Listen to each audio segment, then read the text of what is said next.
शिवसेनेचे आमदार सिद्धार्थ खरात आपल्यासोबत आहेत. साहेब, सध्या पावसाचं वातावरण आहे. 2 दिवसापूर्वीसुद्धा पाऊस झाला आहे, मोठं नुकसान झालं आहे. यापूर्वीसुद्धा बुलढाणा जिल्ह्यात नाही तर संपूर्ण जिल्ह्यामध्ये या ठिकाणी नुकसान झालं होतं. आतासुद्धा नुकसान झालं आहे, कापसाचं मोठं नुकसान झालं आहे. अद्यापही पंचनामे नाहीत. काय मागणी असणार आहे शासनाकडे तुमची?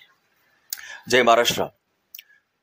ही गोष्ट खरीच आहे की शेतकरी आज अक्षरशः खरोखर कधी नव्हे इतिहासात तो अडचणीत आला, पण यावेळी जेवढा अडचणीत आला तेवढा यापूर्वी कधीच आला नाही. म्हणजे अतिशय वाईट अवस्थेमधून महाराष्ट्रातला शेतकरी आज रोजी जात आहे. अतिवृष्टीनं ढगफुटीनं अक्षरशः थैमान घातलेलं आहे. शेतकऱ्यांच्या जे काही शेतातलं पीक आहे अक्षरशः ते होत्याचं नव्हतं झालेलं आहे. अनेक ठिकाणी खरडून गेलेली जमीन आहे, गाळ साचलेला आहे. आणि या संदर्भात जे शासनानं जे काही पॅकेज सोकॉड मोठा गाजावाजा करून दिलं होतं त्या पॅकेजचं आज कोणत्याही स्वरूपात शेतकऱ्यांच्या म्हणजे खात्यावरती काहीच आलेलं नाही. मी मागे पण म्हटलं होतं की हे जे पॅकेज आहे 7 ऑक्टोबरला माननीय मुख्यमंत्री देवेंद्र फडणवीस साहेबांनी राणा भीमदेवी घोषणा करत मोठी अशी घोषणा केली होती की ऐतिहासिक स्वरूपाचं पॅकेज 31,500चं आम्ही देतो आहे. आता मी त्याच वेळेस म्हटलं होतं की हे मृगजळ आहे, ही फसवी घोषणा आहे. आणि तेच खरं ठरलं. शेतकऱ्यांच्या खात्यावरती दिवाळीपूर्वी काहीही आलेलं नाही. शेतकऱ्यांची दिवाळी जी आहे ती अंधारातच गेलेली आहे. त्यांची दिवाळी खऱ्या अर्थानं शासनानं काळी केलेली आहे. याचं जे पातक आहे ते शासनावरती जातं. कोणत्याही प्रकारचं काहीही जे काही नुकसान भरपाई आहे ते शेतकऱ्यांना मिळालेली नाही. आणि शेतकऱ्याची दिवाळी अशा प्रकारे ही अंधारातच गेलेली आहे. याचं कारण सरकारची फसवी घोषणा. सरकारने अक्षरशः ज्याला मृगजळ म्हणतो अशा प्रकारचं सरकारच्या समोर घोषणा केली आणि प्रत्यक्षात हाती काही आलेलं नाही. म्हणजे असं की 8,500 रुपये हा NDRFचा रेट आहे. NDRF SDRF ह्या ज्या काही आपलं जे धोरण आहे पूर्वीपासून चाललेलं जे मुळात यांनी कमी केलेली आहे ती 13,500 होतं. तर याच सरकारने तो निर्णय घेतला. 13,500 पर हेक्टरी ऐवजी त्यांनी 8,500 आणला. या सरकारचं हे यांचं आपल्या शेतकऱ्यांना दिलेलं बक्षीस आहे. मी पुन्हा रिपीट करतो की 13,500 यांनी सुरुवातीला घेतलेला जो काही नुकसान भरपाईचा दर होता तो याच सरकारने 2000 जानेवारीच्या 25 मध्ये फिरवला आणि तो 13,500 वरून 8,500 वरती आणला. आता हे जे काही पॅकेज आहे ते 8,500च पर हेक्टरीचं पॅकेज आहे. त्यांनी काय केलं की सगळ्या महाराष्ट्रातल्या झालेल्या शेतकऱ्यांचं अंदाजे टेंटेटिव्ह जे नुकसान आहे त्या नुकसान भरपाईला याच रेटनी जो काही नुकसान द्यायचं त्याचा त्यांनी कॅल्क्युलेशन केलं आणि त्याच्यामध्ये 10,000 रुपये रब्बीमध्ये देऊ ती ऍड केली. म्हणजे 8,500 प्लस 8,000 जी देणार आहे 10,000 दिवाळीच्या अगोदर देणार होते ना. मिळालं कोणाला काही? काहीच मिळालं. प्रत्यक्षात ते त्यांनी नंतर GR काढला. ते जे 10,000 आहे ते नरेगा मधून देऊ. आता नरेगा आलं की तुम्हाला माहिती की त्याच्यामध्ये कुशल काम आलं, अकुशल काम आलं, केंद्राचा निधी आला, राज्य शासनाचा निधी आला. राज्य शासन 10,000 देणार आहे का? हे कुठंच त्यांनी म्हटलेलं नाही. म्हणजे हे सगळं मृगजळ आहे आणि फसवी आहे, चकवा एक प्रकारचा. म्हणजे 13,500 देण्याऐवजी कमी केलं, 8,500 केलं, 10,000 नरेगामध्ये देऊ म्हटले. या व्यतिरिक्त जे काही विहिरीचं नुकसान म्हणाले त्याला आम्ही सुरुवातीला बोलले की 30,000 देऊ. मलाही आनंद झाला होता की चला किमान हे तरी मिळतंय. तेही नंतर शासनाने त्यांनी एक GR काढला आणि त्याच्यामध्ये सुद्धा नरेगामध्ये देऊ. म्हणजे मला सांगा यांनी शेतकऱ्याच्या हातामध्ये काय दिलं? काहीच दिलं नाही ना. आणि म्हणून अतिशय खोटारडी घोषणा खुद्द मुख्यमंत्री देवेंद्र फडणवीस आणि त्यांच्या सरकारने केली. आणि शेतकऱ्यांच्या जे काही पानं आहेत ती शेतकऱ्यांच्या त्याला काय म्हणू आपण आशेवरती त्यांनी पानं फेडलेली आहेत. शेतकऱ्यांचं त्यांनी एक प्रकारचं भ्रमनिरास केलेला आहे. तर आता सध्या आपल्या जिल्ह्यामध्ये सोयाबीन मोठ्या प्रमाणात पिकवलं जाते, विदर्भातही पिकवलं जाते, कापूसही मोठ्या प्रमाणात पिकतोय. मात्र आता शेतकऱ्यांनी सोयाबीन सध्या शेतातली जी आहे ती घरात काढून आणली. अद्यापही जी शासकीय हमीभाव केंद्र आहेत ती सुरू झाली नाही, कापसाची हमीभाव केंद्र ती सुरू झाली नाही. जो मधला फरक आहे, कारण की बाजारामध्ये कमी भाव मिळतो जवळपास 38 ते 4,000 आणि शासनाचा जो भाव आहे तो 5,000च्या वरती सोयाबीनचा आहे. जो मधला फरक आहे त्यामुळे शेतकऱ्यांचं नुकसान होते. तुम्हाला सांगतो मी, आता हा महिना ऑक्टोबरचा शेवट आहे, बरोबर.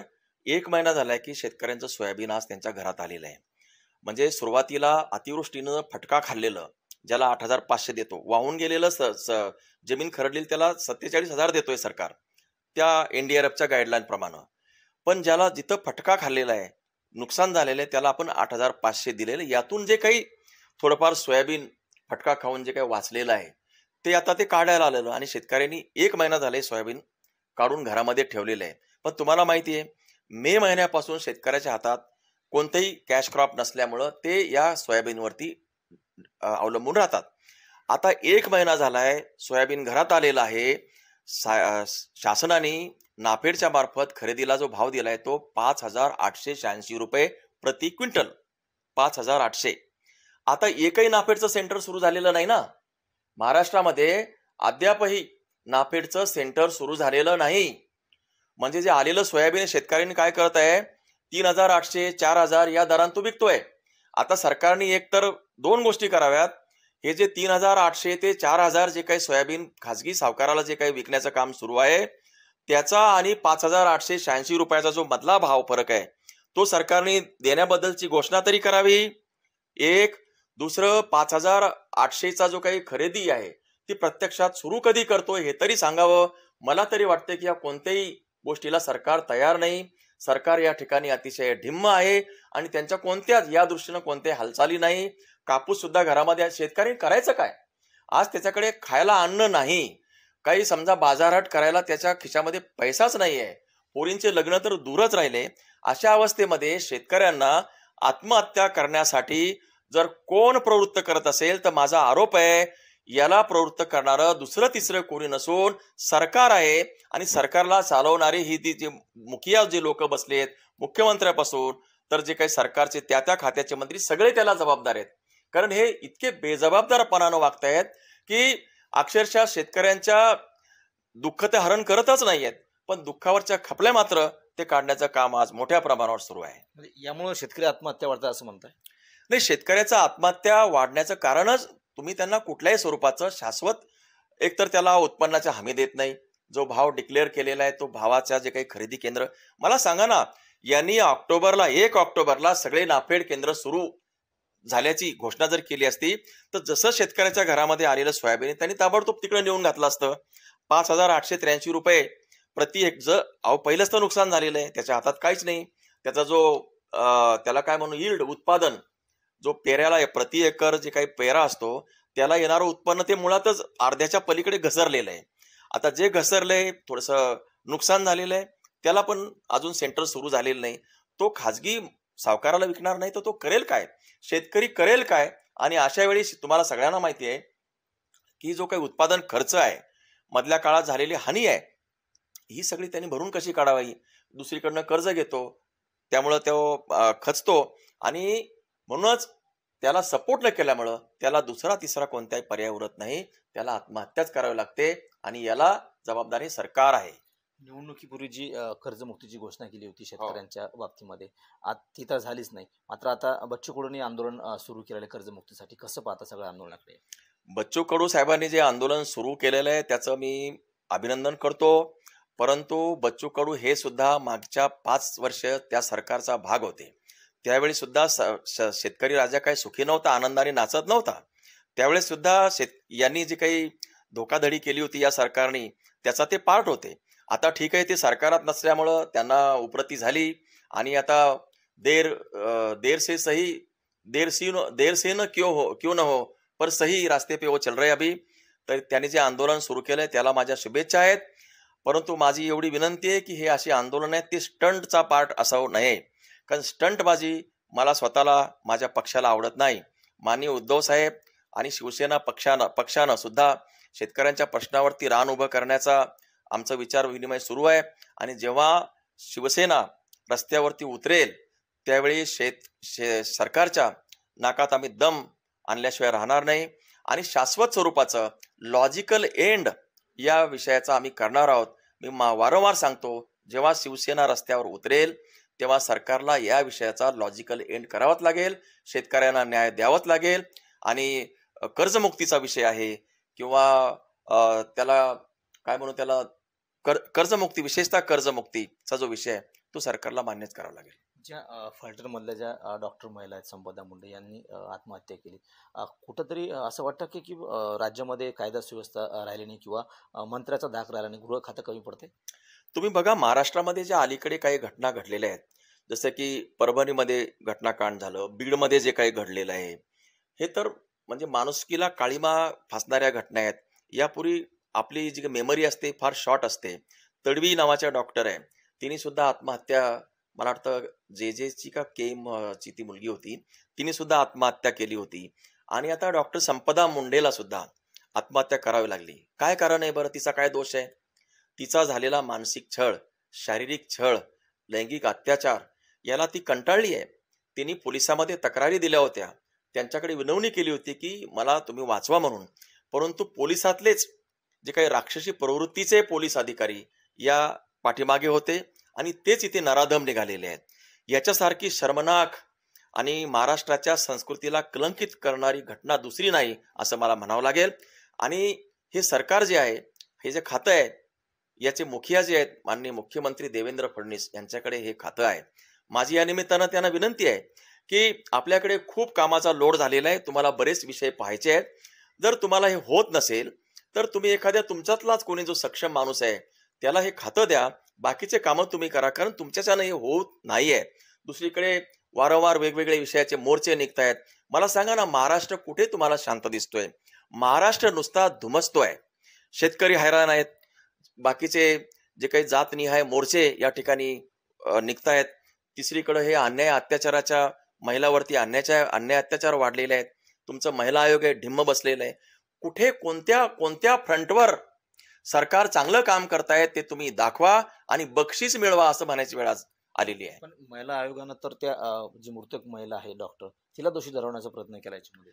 नाही, महिला आयोग आणि महिला आयोगाच्या अध्यक्षा यांचं नेमकं चाललंय काय, हा सर्वसामान्यांना मला सुद्धा तोच प्रश्न पडलेला आहे. यांना नेमकी मॉडेलिंग करायची आहे, चमकोगिरी करायची आहे आणि स्वतःला काय सिद्ध करायचंय त्यांना आणि त्यांच्या पक्षप्रमुखांनाच माहिती आहे. परंतु यांची जी नियुक्ती होते ती प्रत्यक्षात महिलावरती होणारे अन्याय अत्याचार कमी करण्यासाठी, महिला सशक्तीकरण करणे, महिलांना मुख्य प्रवाहात आणणे, त्यांना एम्पॉवरमेंट करणे, त्यासाठी एक सरकारची सपोर्ट सिस्टम उभी करणे, हा महिला आयोगाचा वास्तवात ध्येय आहे, त्यांचं उद्दिष्ट आहे. पण इथे पाहतोय तर या अध्यक्षाबाई ज्या आहेत त्या दुसऱ्याच तोऱ्यामध्ये असतात. त्यांचं म्हणजे मॉडेलिंगमध्येच त्यांनी खरं म्हणजे गेलं तर अधिक बरं होईल. मॉडेलिंगला सुद्धा लाजवेल अशा प्रकारचं मॉडेलिंग त्यांची चालू असते. त्यांनी त्या मुलीच्या आणि कुटुंबियांच्या वेदनेवर फुंकर मारण्याचं सोडाच, परंतु त्या निष्पाप मुलीच्या चारित्र्यावर आज त्यांनी संशय निर्माण केलेला आहे. त्या मुलीच्या चारित्र्यावरती जे काही त्यांनी संशय घेतलेला आहे, अतिशय निंदनीय बाब आहे. आणि म्हणजे यांच्या सरकारचा कसा कारभार चाललेला आहे याचं लक्षण आहे. मी या गोष्टीचा निषेध करतो. मुंबई महानगरपालिकेत राज ठाकरे आणि उद्धव ठाकरे एकत्र लढणार आहेत. भगवा फडकेल?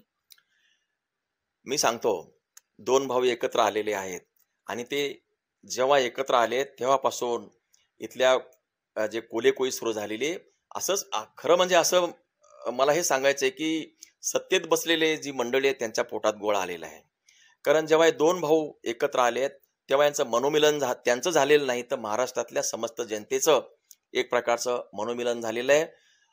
आम्ही जरी इकडे असलो तरी माझ्यासारखे अनेक आमदार खासदार शिवसेनेचे आहेत, ते उद्धव बाळासाहेब ठाकरे यांच्याशी समरस झालेले आहेत.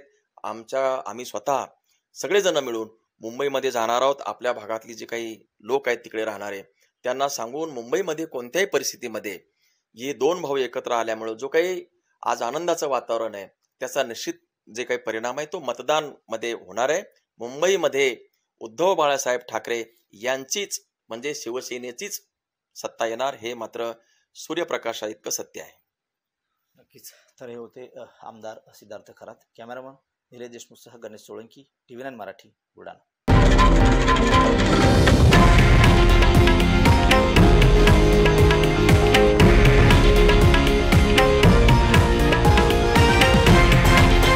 हे आहे देशातील नंबर 1 न्यूज नेटवर्क आणि आपण पाहत आहात TV9 मराठी, एकमेव.